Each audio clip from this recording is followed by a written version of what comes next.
ለሱ ምግቡ መጠጡ የኛ መመለስ ነው። ክርስቶስ በላው ጠጣው የሚለው እንጀራ ቀርቦለት ሲበላ ውሃ ቀርቦለት ሲጠጣ አይደለም። ሰው ሲመለስ የሱ መመለስ ነው። የሱ ምግቡ መጠጡ ነው። ሀጥ አመኔስ እንባው ሰቲ ኃጢአተኛ ሲጸጸት እንባውን ጠጣለሁ ይላል እግዚአብሔር። ምን ተትበልዎ ምን ተትሰቲ ብሎ ጠየቀው ይላል ቅዱስ ነብይ እግዚአብሔር ሙሴ።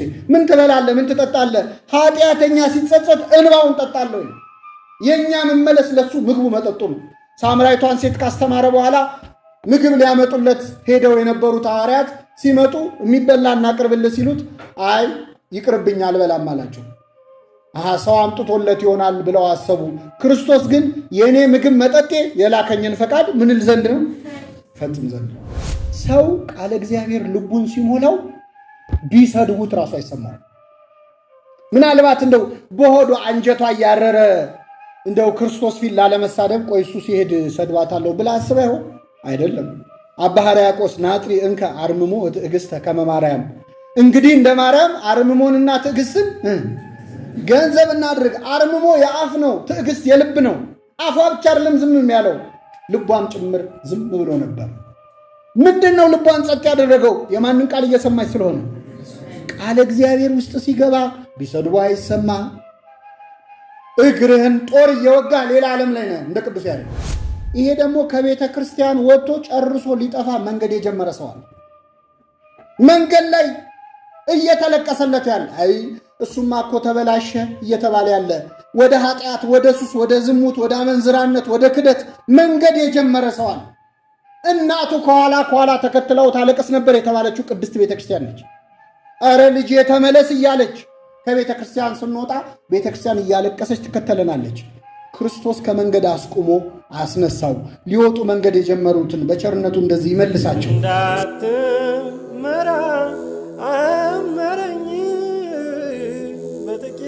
ይህችን ሰዓት የዛሬዋን ዕለት ጨምሮ በቸርነቱ ቅዱስ ቃሉን እንድንሰማ ስሙን እየጠራን እንድናመሰግነው የሰበሰበን የአባቶቻችን አምላክ ልዑለ ባሕርይ እግዚአብሔር ስሙ የተመሰገነ ይሁን።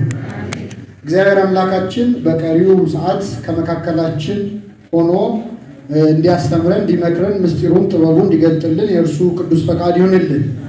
በሚኖረን አጭር የትምህርት ጊዜ በሉቃስ ወንጌል ምዕራፍ 10 ከቁጥር 38 እስከ 42 ላይ ያለውን ኃይለ ቃል መነሻ አድርገን እንማራለን። የትምህርታችን ርዕስ ማርያምስ የማይቀሟትን መልካምን ዕድል መርጣለች የሚል ይሆናል። ቃሉን አብረን እንላለን። ማርያምስ የማይቀሟትን በጎ ዕድልን መረጠች።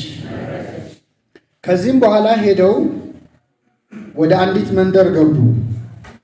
ማርታ የምትባል አንዲት ሴትም በቤቷ ተቀበለችው። የእህቷም ስም ማርያም ነው። ከጌታ እግር አጠገብ ተቀምጣ ትምህርቱን ትሰማ ነበረች። ማርታ ግን ብዙ በማዘጋጀት ትደክም ነበረ። ቆማ ጌታዬ፣ እህቴ ብቻዬን ስትተወኝ አይገድህምን? እንኪያስ እንድታግዘኝ ንገራት አለችው። ጌታ ኢየሱስም መልሶ እንዲህ አላት፣ ማርታ ማርታ፣ በማዘጋጀት ብዙ ትደክሚያለሽ፣ ትታወቂማለሽ። የሚያስፈልገው ጥቂት ወይም አንድ ነገር ነው። ማርያምስ የማይቀሟትን መልካም ዕድል መርጣለች፣ ከእርሷም አይወሰድባትም። ስለ ቃሉ የአምላካችን ስም የተመሰገነ ይሁን። አንድንም ነፍስ የማይንቅ አምላክ ስለሆነ፣ ለአንዲትም ነፍስ ዋጋ የሚሰጥ አምላክ ስለሆነ ሳምራይቷን ሴት በጠራራ ፀሐይ አስተምሯታል። ኒቆዲሞስን በመንፈቀ ሌሊት አስተምሮታል። አንድ ነፍስ በእግዚአብሔር ዘንድ ዋጋ ስላለው ለእያንዳንዱ ነፍስ ዋጋ ስለሚሰጥ ክርስቶስ አስተምሯል። ቤተክርስቲያናችን ለነፍሳት ዋጋ መስጠት እንዳለብን ደጋግማ የምትናገረው ራሱን ባለቤቱን ክርስቶስን አብነት አድርጋ ነው። በቤተክርስቲያናችን በጣዕመ ስብከቱ በጣም የተወደደ ቅዱስ ዮሐንስ አፈወርቅ የሚባል አባት አለን አይደለም? ቅዱስ ዮሐንስ አፈወርቅ አፈወርቅ ወይም ልሳነ ወርቅ ያሰኘው የስብከቱ ጣዕም ነበረ።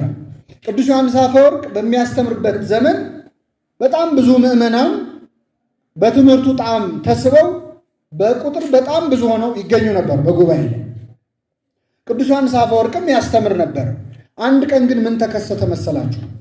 ቅዱስ ዮሐንስ አፈወርቅ ሊያስተምር በዛሬዋ ቁስጥንጥንያ፣ በዛሬዋ ቱርክ ትናንት ቁስጥንጥንያ ትባል በነበረችው ብዙ ሕዝብ በሚገኝበት ጉባኤ ላይ በሳምንት አንድ ቀን ያስተምር ነበር እና አንድ ቀን ሊያስተምር ሲመጣ ለካ የዚያን ቀን የሆነ ጭፈራ ነበረ። ሰው ሁሉ የሚፈልገው የጣዖት በዓል የሚከበርበት፣ ሰው ዘፈን ለማየት ጨዋታ ለማየት ግልብጥ ብሎ ሄዶ ቅዱስ ዮሐንስ አፈወርቅ ለማስተማር ሲመጣ ሊማር የመጣው ሰው አንድ ሰው ብቻ። ስንት ሰው? አሁን ዛሬ አንድ ሰው ቢኖር ጉባኤ እናደርጋለን? እኔም ልጣላ እችላለሁ። ለአንድ ሰው ነው እንዴ? ወይ በስልክ አታገናኙኝም እንዴ ልል ይችላል። ቅዱስ ዮሐንስ አፈወርቅ ሲመጣ ሊቀ ጳጳስ ነው፣ እግዚአብሔር ያሳያችሁ፣ ፓትርያርክ ነው። አንድ ሰው ነው ቁጭ ያለው ሊማር። ቅዱስ ዮሐንስ አፈወርቅ ለረጅም ሰዓት ቆሞ አስተማረው ለዛ ሰው። ሌላ ቀን ካስተማረው የበለጠ ጥዑም ትምህርት አስተማረው። በኋላ ዝናውን የሰሙ ሰዎች ግራ ገባቸው። እንዴ አባታችን ምን ነክቶ ነው ለአንድ ሰው እንደው ይሄን ያህል የምትደክመው ሲሉት፣ አይ ክርስቶስ እኮ የሞተው ለዚህም ሰውዬ ጭምር ነው አለ። ነው አይደል? ሁለተኛ ይመስላችኋል እንጂ ሌላም ቀን የሚመጣው ይሄ ሰውዬ ብቻ ነበር። ሌላ ቀን ከልባቸው ቢመጡ ኖሮ ዛሬ ለጭፈራ ብለው ምን አይሉም ነበር። እግዚአብሔር ከልባችን ለመምጣት ይርዳል። አንድ ነፍስ ዋጋ አላት የላትም? አሁን እኛ ጉባኤ የምንለው ህዝቡ ግጥም ሲል ነው አይደል? እንደው ልልታው ሲል አቤት የዛሬው ጉባኤ ነው። ሰው አነስ ሲል ደግሞ ጉባኤ የማይመስለን ሰው የለም እኮ እንላለን። አንድም ነፍስ ግን ዋጋ አላት በእግዚአብሔር ዘንድ።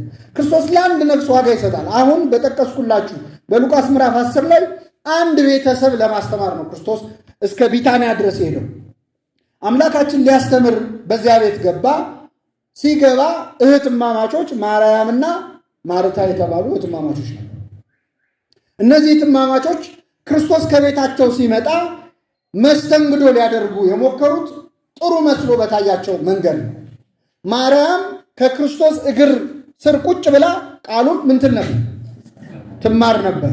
ማርታ ደግሞ ለክርስቶስ የሚያስፈልገውን ምግብ ለማዘጋጀት ጓዳ ትል ነበር። ከሁለቱ ጥሩ ያደረገው ማን ነው? እስቲ መልሱ። ማርያም ነች ወይስ ማርታ? ማርያም ነች። ቃሉን መስማት ይበልጣል አይደል? አዎ ማለታችሁ ጥሩ ነው። ግን እስቲ እንደው እውነቱን እንነጋገርና ቤት እንግዳ ሲመጣ ሁለት ሴት እህትማማቾች ቢኖሩ ከእንግዳው ጋር ሄዳ ቁጭ የምትለውን ነው የምናመሰግነው ወይስ ጓዳ ገብታ የምትሰራው?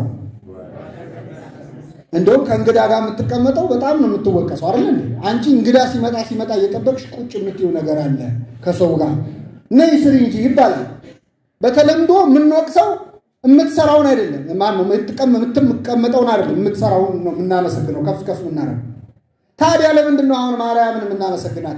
እዚያ ቤት የመጣው እንግዳ እኮ ሌላ እንግዳ አይደለም። ማን ነው? መድኃኔዓለም ክርስቶስ ነው። ማርታ ለመድኃኔዓለም ክርስቶስ ወጥ እሰራለሁ ብላ የእግዚአብሔር ቃል የራሱ የክርስቶስ ቃል ያመለጣት። ሌላ እንግዳ ቢሆን ችግር የለውም። የሰማይ እንግዳ ሰማይና ምድርን የዘረጋው እንግዳ ከቤቷ መጥቶ አመለጣት። የእሱን ትምህርት የክርስቶስ ትምህርት እኮ ተራ ትምህርት እንዳይመስላችሁ። የእኛንም የኃጢአተኞቹን ትምህርት እኮ ትሰማላችሁ ቁጭ ብላችሁ። ግን የእኛ ትምህርት ብንናገረው አንዱ እንዳይሰራ የሚያደርገው እንደ መርፌና እንደ ክር ኑሯችንና ንግግራችን አልገጥም ብሎ ስለሚያስቸግር። ክርስቶስ ግን በቃሉም በስራውም ብርቱ ነቢይ ተብሏል። በሕይወቱ አርአያ ሆኖ የሚያስተምር ነው። ይህ ብቻ አይደለም።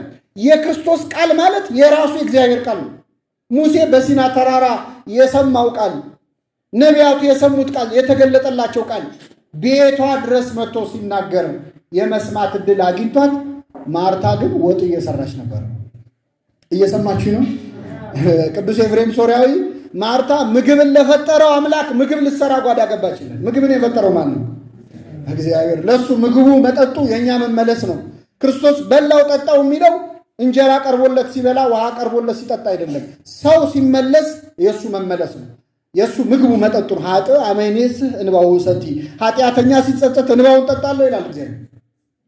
ምን ትበልዎ ምን ትሰቲ ብሎ ጠየቀው ይላል ቅዱስ ነቢየ እግዚአብሔር ሙሴ። ምን ትበላለህ ምን ትጠጣለህ? ኃጢአተኛ ሲጸጸት እንባውን ጠጣለሁ ይላል። የእኛ መመለስ ለሱ ምግቡ መጠጡ ነው።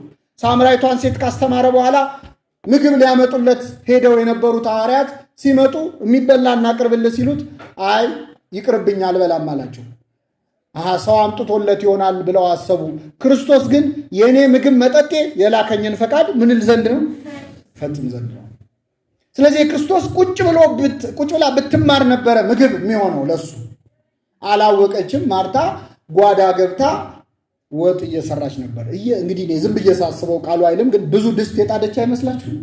እንደው አንዱን ስታማስል አንዱ እያረረባት እንደው በቃ አገልግሎት ስለበዛባት ባከነች ይላል። ከዛ ተበሳጨች። ወደ ጌታ መጣችና እንዲህ አለች፣ ጌታ ሆይ እኔ እንድሰራ እህቴ ብቻዬን ስትሆኝ አይገድህም? እንድታግዘኝ ንገራት እንጂ ብላ ወቀሰች እህቷ። ክርስቶስ ምን አለ? ማርታ ማርታ ስለ ብዙ ነገር ትጨነቂያለሽ፣ ትታወቂያለሽ። የሚያስፈልገው ጥቂት ወይም አንድ ነገር ነው። ማርያምስ የማይቀሟትን በጎ ዕድልን መርጣለች። የማይቀሙት በጎ ዕድል የተባለው ቁጭ ብሎ የማንን ቃል መማር ነው? እንግዲህ ጽርሐ ጽዮን የትምህርት ማህበር ስለሆነ ነው ይህንን ያነሳሁት። ከየትኛውም ዕድል በላይ የማንን ቃል መስማት ነው ዕድለኝነት? እኛ ሰው ሎተሪ ሲወጣለት የሆነ ነገር ሲደርሰው ውጭ ሀገር ሲሄድ ምናምን ነው ታደለች የምንለው። መጽሐፍ ቅዱስ ግን የታደለ የሚለው ቁጭ ብሎ የማንን ቃል የሚሰማው ነው? ከዚህ በላይ ምን አለ? ቃሉን ከመስማት በላይ ከመመገብ በላይ ምንም ነገር የለም። ምን ተጠቀመች ማርያምና ማርታ? ሕይወታቸውን አሁን ልናየው ነው። ቁጭ ብላ ማርያም ስትማር፣ ማርታ ግን ወጥ እየሰራች ባከነች። ስለ ወጥ ብቻ እያወራ ይመስላችኋል ክርስቶስ? ቃሉ የሚለው ምንድን ነው? አገልግሎት ስለበዛባት ባከነች ይላል። ምን ስለበዛባት? ለእኛ ለአገልጋዮች ይሄ ትልቅ ተግሳጽ አይደለም? አንዳንዴ እኮ አገልግሎት በዝቶብን ምን ባከን ሰዎች አለ። ብፁዕ ቅዱስ አቡነ ሽኖዳ እስከ ዛሬ ድረስ የእግዚአብሔርን ቤት አገለገልኩ፣ የቤቱን ጌታ ማገለግለው መቼ ይሆን ይላል። ቤት ስራ ስንል፣ አገልግሎት ስንል፣ ስብሰባ ስንል፣ 30 ኮሚቴዎች ስንገባ ልክ ማርታ እንደጣደችው ብዙ ድስት ማለት 30 ነገር ውስጥ ስንገባ ከእግዚአብሔር ጋር ያለንን ግንኙነት ትተን ከምስጢራተ ቤተ ክርስቲያን ከንስሐ ከስጋው ደሙ ተለይተን ባክነን የቀረን ሰዎች አለ። እንዲህ ከመሆን ይሰውረን እግዚአብሔር። ከባድ ነው አይደለ? አገልግሎ መባከን፣ አገልግሎ መጥፋት። ቅዱስ አምብሮስ የተባለ ሊቅ ምን ይላል? የኖህ መርከብ ሲሰራ የቀን ሰራተኞች ነበሩ ይላል። የኖህ መርከብ ሲሰራ የሚያግዙ፣ ግን በጥፋቷ እነዚያ ቀን ሰራተኞች ድነው አልዳኑ። መርከቧን ሰርተው ግን ጠፍተዋል። መርከቡን ሰርቶ ከመጥፋት ይሰውረን እግዚአብሔር። ቤተ ክርስቲያንን አገልግሎ መኮነን አለኩ። ወጥቶ ወርዶ ህንፃ ቤተ ክርስቲያን አንጾ ግን የራስን ህይወት ሳንጹ መቅረት አለ እና ማርታ ግን አገልግሎት ስለበዛባት ባከነች። ቃሉ የተለያት ስለመጣ ቁጡ ሆነች። አንድ ሰው ቃለ እግዚአብሔር ውስጡ ከሌለ እያገለገለ ይበሳጫል። እኔ ብቻ ነኝ እንዴ? ዕዳ አለብኝ እንዴ? እኔ ብቻ ነኝ እንዴ የምለፋው? ያሰኛል እኮ። የቤተ ክርስቲያን አገልግሎት ላይ ሰው ነጭናጫ የሚሆነው ቃለ እግዚአብሔር ሲጎለው ነው። እህቷን መክሰስ ጀመረች። ሄደችና ለክርስቶስ ምን አለችው? እኔ እንድሰራ እህቴ ብቻዬን ስትሆኝ አይገድህምን አለችው። እየሰማችሁ ነው? እየተኛችሁ ነው? እየሰማችሁ ነው? እኔ እንድሰራ እህቴ ብቻዬን ስትሆኝ ምን አይልህም? አይገድህምን አለች። ምን ማለት መሰላችሁ? አሳጣቻት። አሁን ማድረግ የነበረባት ምንድን ነው? እህቷን ጠርታ ነይ እንጂ አግዥኝ እንጂ እኔ ብቻዬን ስሰራ ትንሽ አይከብድሽም ብላ በቀጥታ ነበር መናገር ያለባት። እህቷን መንገር ሲገባት እህቷን ትታ ለማን ከሰሰቻት? ሰው ቃለ እግዚአብሔር ሲጎለው አሽሙረኛ ይሆናል። በቀጥታ መናገር ይተውና በጎን መናገር ይጀምራል። ቀጥታ አሁን አንዳንድ ሰው በቀጥታ ጠርቶ ምን ነው እንዲያታረግም ማለት እየቻለ ስብሰባ ጠብቆ የሚናገር ሰዋል። አንዳንድ ሰዎች አሉ ይላል እጁን አውጥቶ። እንደው ቀጥታ ተናጋሪዎች ያድርገን አምላካችን። ቃለ እግዚአብሔር ሲጎል በአግቦ መናገር በአሽሙር መናገር ትጀምራል። እህቷን ከሰሰቻት። ልብ አድርጉ። ማርያም ግን ምን ተጠቀመች ካላችሁ፣ መታ እህቷ ስትከሳት እኔ እንዳንቺ ወጥ መስራት አቅቶ የመሰለሽ ወይ ቃለ እግዚአብሔር ይበልጣል ብዬ ነው እንጂ ብላለች? አላለች። አንድም ቃል አልተነፈሰችም። ዝም ምን ያለችው ሰው ቃለ እግዚአብሔር ልቡን ሲሞላው ቢሰድቡት ራሱ አይሰማውም። ምናልባት እንደው በሆዱ አንጀቷ እያረረ እንደው ክርስቶስ ፊት ላለመሳደብ ቆይ እሱ ሲሄድ ሰድባታለሁ ብላ አስባ ይሆን? አይደለም። አባ ሕርያቆስ ናጥሪ እንከ አርምሞ ትዕግስተ ከመ ማርያም። እንግዲህ እንደ ማርያም አርምሞንና ትዕግስትን ገንዘብ እናድርግ። አርምሞ የአፍ ነው፣ ትዕግስት የልብ ነው። አፏ ብቻ አይደለም ዝም ያለው ልቧም ጭምር ዝም ብሎ ነበር። ምንድን ነው ልቧን ጸጥ ያደረገው? የማንን ቃል እየሰማች ስለሆነ። ቃለ እግዚአብሔር ውስጥ ሲገባ ቢሰድቡ አይሰማ፣ እግርህን ጦር እየወጋ ሌላ ዓለም ላይ ነህ። እንደ ቅዱስ ያሬድ እንደ ቀዳሜ ሰማዕት ቅዱስ እስጢፋኖስ በድንጋይ ስትወገር ገለባ ይመስልሃል፣ አይታወቅም። ማርያም የለችም ነበር። እህቷ ቆማ ወገቧን ይዛ ተከሳታለች። እሷ ግን ቃሉን ሰምታ ተመስጣ ከዚያ ቤት ወጥታ ሌላ ዓለም ላይ ነው ያለችው። የማርያምን በጎ ዕድል ለሁላችን ያድለን። ምን ተጠቀሙ የሚለውን ሁለት ቦታ እዚሁ ወንጌል ላይ ሁለት ቦታ እንመልከትና እናጠቃላለን። ክርስቶስ ድጋሚ ወደ ማርያምና ወደ ማርታ ቤት ተመልሶ መጣ። መቼ ነው የመጣው? ለለቅሶ ነበረ። ማን ሞቶ? አልዓዛር ሞቶ። ክርስቶስ አልዓዛር በሞተ በስንት ቀኑ መጣ? በ4 ቀኑ መጣ። በ4 ቀኑ ሲመጣ እንግዲህ እስራኤላውያን ልክ እንደኛ ወይ ድንኳን ይደኩናሉ፣ አለዚያም ምኩራብ ውስጥ ነው ለቅሶ የሚያደርጉት። ተሰብስቦ ልክ ባህላችን አንድ አይነት ነው፣ እኛም ከነሱ ስለወሰድ ነው ማለት ነው። እና ማርያምና ማርታ ለቅሶ ተቀምጠዋል። ከኢየሩሳሌምም ከሩቅ አገርም ዘመድ አዝማድ ሁሉ የአልዓዛርን ለቅሶ ሊደርስ ተሰብስቧል። ክርስቶስ በ4ኛው ቀን ልክ ሲደርስ ይላል ማርታ በውጭ ተቀበለችው ይላል። ቤት ተቀበለችው። በቃ ማርታ አትቀመጥም እንደነገርኳችሁ። ክርስቶስ ቤታቸውን ሲመጣ ልታስተናግድ ነበር አይደል? አሁንም ውጭ ተቀበለችው። ክርስቶስን ስታገኘው ምን አለች? ጌታ ሆይ አንተ በዚህ ኖረ ቢሆን ኖሮ ወንድሜ አይሞትም ነበረ። አሁን ለክርስቶስ አንተ በዚህ ኖረ ቢሆን ኖሮ ይባላል? ይባላል? እሱ የሌለበት ቦታ አለ? የለም። በዓለም የመላ አምላክ ነው አይደል? አንተ በዚህ አሁን አንዳንዴ ሰው ሲሞትብን እንዲያድርጌለት እኮ ቢሆን ኖሮ አይሞትም ነበር፣ እንዲህ ቢደረግ ኖሮ እንላለን። የሞትን ቀን የሚወስነው ማን ነው? እግዚአብሔር። አንቀይረው። የተቆረጠችዋን ቀን አንቀይራት። ግን እንዲህ ባረግ ኖሮ እንዲህ ቢሆን ኖሮ አንተ በዚህ ኖረህ ቢሆን ኖሮ ወንድሜ ባልሞተ ነበር ብላ አለቀሰች ማርታ። ክርስቶስ ምን አላት? ወንድምሽ ይነሳል አላት። ወንድምሽ ምን ይላል? ይነሳል ሲላት፣ አዎ ጌታ ሆይ በትንሣኤ ዘጉባኤ ሁሉ ሲነሳ ለፍርድ ስትመጣ ወንድሜም እንደሚነሳ ምን እላለሁ? አምናለሁ አለችው። ክርስቶስ ምን አለ? ትንሣኤና ሕይወት እኔ ነኝ። በዕለተ ምጽአት መጥቼ ሙታንን ማስነሳው እኔ ራሴ አይደለሁኝ ወይ? ምጽአት ድረስ ምን አስጠበቀሽ? ትንሣኤውና ሕይወት እኮ እኔ ራሴ ነኝ። ይኸው እኔ ትንሣኤ እኔ ሕይወት አጠገብሽ እያለሁ ምጽአትን ምን አስጠበቀሽ? ወንድምሽ ይነሳል፣ አሁን አስነሳዋለሁ። ይህንን ታምኛለሽ አላት። ሲላት ማርታ ምን አለች መሰላችሁ? የእግዚአብሔር ልጅ እንደሆንክ አምናለሁ አለች። ከኔ ጋር ናችሁ? የጠየቃት ምንድን ነው? የእግዚአብሔር ልጅ መሆኔን ታምኛለሽ ነው ያላት። ምንድን ነው የጠየቃት? እንደማስነሳው ምንድን ነው የመለሰችው? የእግዚአብሔር ልጅ ነህ ላለ ሰው እኮ ክርስቶስ ምን ሲል ሰምተናል? ጴጥሮስን የሕያው እግዚአብሔር ልጅ ነህ ሲለው ምን አለው? አንተ አለት ነህ፣ በዚች አለት ላይ ቤተክርስቲያንን። ማርታን ግን አላመሰገናትም። ለምን መሰላችሁ? የእግዚአብሔር ልጅ ነው ያለችው የእግዚአብሔር ልጅነቱን ለመመስከር ብላ ሳይሆን ትንሣኤውን ምን ስላላለችው እንደማስነሳው ታምኛለሽ ሲላት የእግዚአብሔር ልጅ እንደሆንክ አምናለሁ። ከአንበሳና ከነብር ማን ነው ጀግና ስላችሁ ዝሆን ትልቅ ነው ይባላል? ይባላል? ጥያቄውን የሸሸችው። ከዚያ ይህንን ብላ ወደ ለቅሶ ቤት ገባች። ገብታ ማርያምን በስውር ጠራቻት ይላል። በምን ጠራቻት? መምህሩ መጥቷልና ይጠራሻል አለቻት። በምን ጠርታ? በስውር መጥራት የነበረባት ቅድም ነበር አይደል? ነበር አልነበረም? በስውር ጠርታ ነያግዥኝ እንጂ ነበር አይደል ማለት ያለባት። አላለችም። አሁን በስውር ጠራቻት። ለምን በስውር ጠራቻት መሰላችሁ? እዚያ ቤት በጣም ብዙ ጸሐፍት ፈሪሳውያን ለቅሶ ሊደርሱ መጥተዋል። ክርስቶስን የሚጠሉ ሰዎች ተሰብስበዋል። ስለዚህ የእሱ ተከታዮች ናቸው ብለው እንዳይቀየሟቸው በክርስቶስ አፈረችበት። የእሱ ተማሪ መሆን ፈራች። ስለዚህ ማርያምን በምን ጠራቻት ይላል? በስውር ጠራቻት። መምህሩ መጥቷል ስትላት ግን ማርያም አልቻለችም። ብር ብላ ከለቅሶ ቤቱ ተነሳች። በራ ስትወጣ ወደ መቃብሩ ሄዳ ልታለቅስ ነው ብለው በጣም ብዙ ሕዝብ ተከትሏት ማርያምን ተከትሎ ሄደ ይላል። ወደ ክርስቶስ መጣች፣ እግሩ ስር ወደቀች፣ አለቀሰች። እንደ አዲስ ቀብር የሆነ ያህል እንደ አዲስ ሁሉም አለቀሰ። ክርስቶስ ሰው ሁሉ ሲያለቅስ ሲያይ በመንፈሱ ታወከ፣ እንባውንም አፈሰሰ፣ አለቀሰ ይላል። ለአልዓዛር ብሎ አለቀሰ ክርስቶስ። ከኔ ጋር ናችሁ?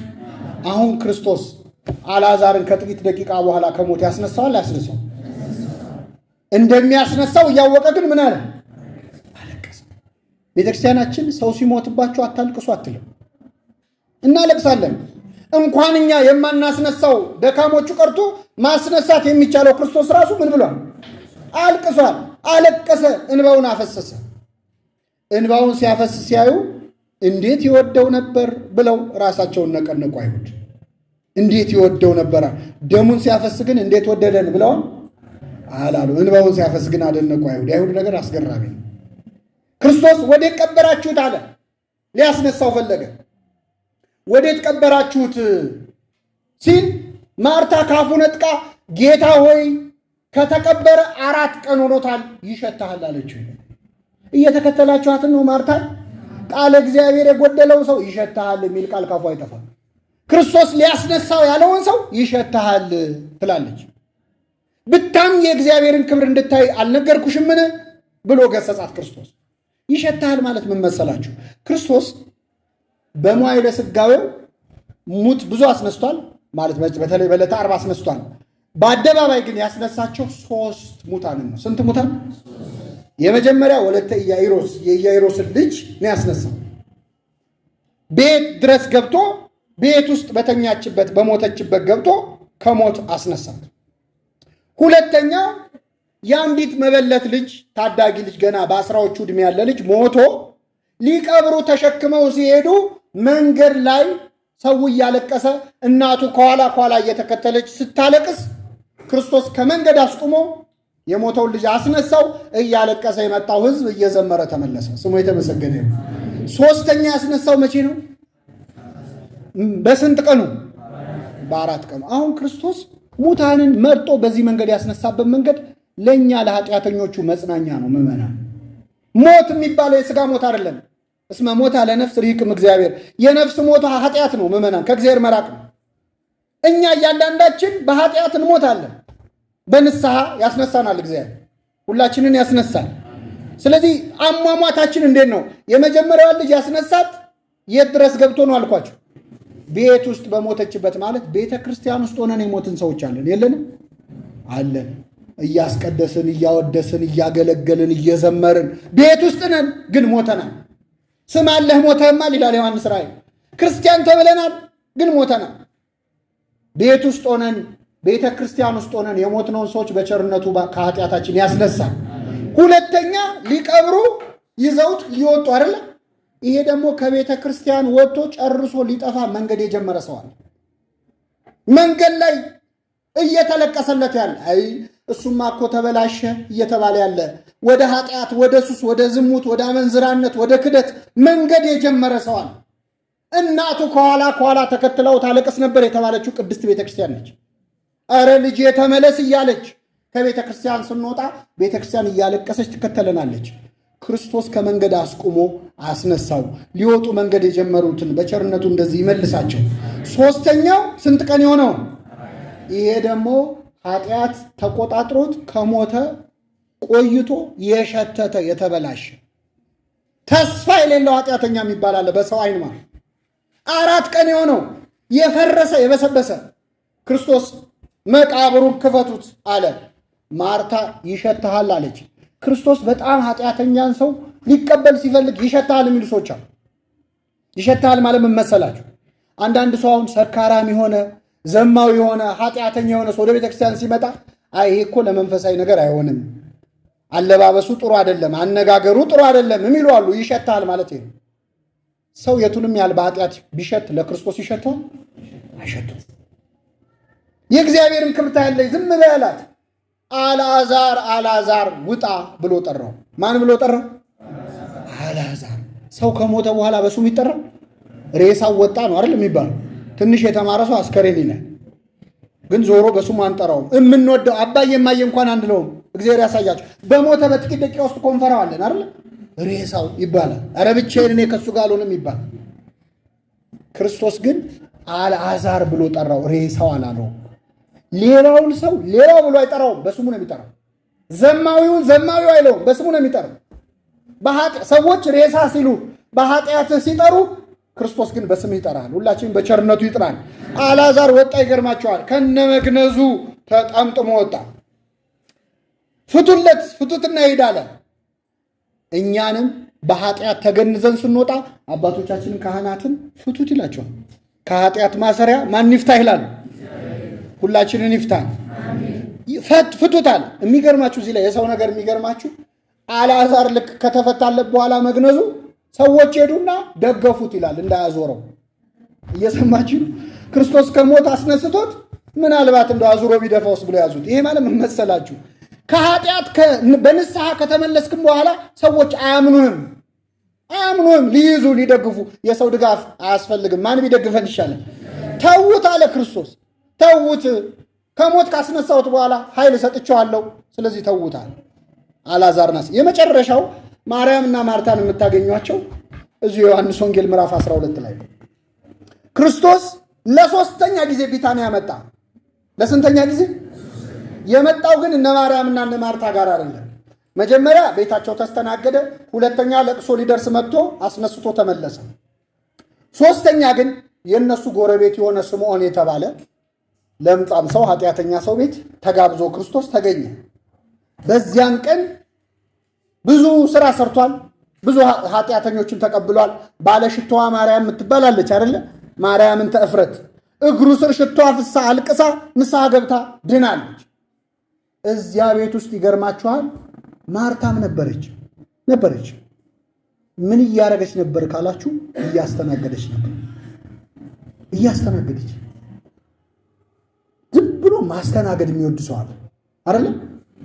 ቁጭ ብሎ የማይማር ንስሐ የማይገባ። በእርግጥ ቅድስት ማርታ በኋላ እስከ ሰማዕትነት ደርሳለች፣ በረከቷ አይደርብን። ወንጌል ላይ በተጻፈው ግን ካያችሁት መቼ ነው እኛ ህይወታችንን እንደ ማርታ ከመሆን እንደ ማርያም ከክርስቶስ ጋር መሆንን ቀድሚያ የምንሰጠው፣ የማይመርጡንን እድል የምንሰጠው የሚያሰኝ ታሪክ ነውና እግዚአብሔር አምላካችን እንደ ማርያም ከክርስቶስ እግር ስር ቁጭ ብለን ዋጋ የምናገኝበትን መንፈሳዊ ትጋት ለሁላችን ያድለን። የሰማነው በልቡናችን ያሳድርብን።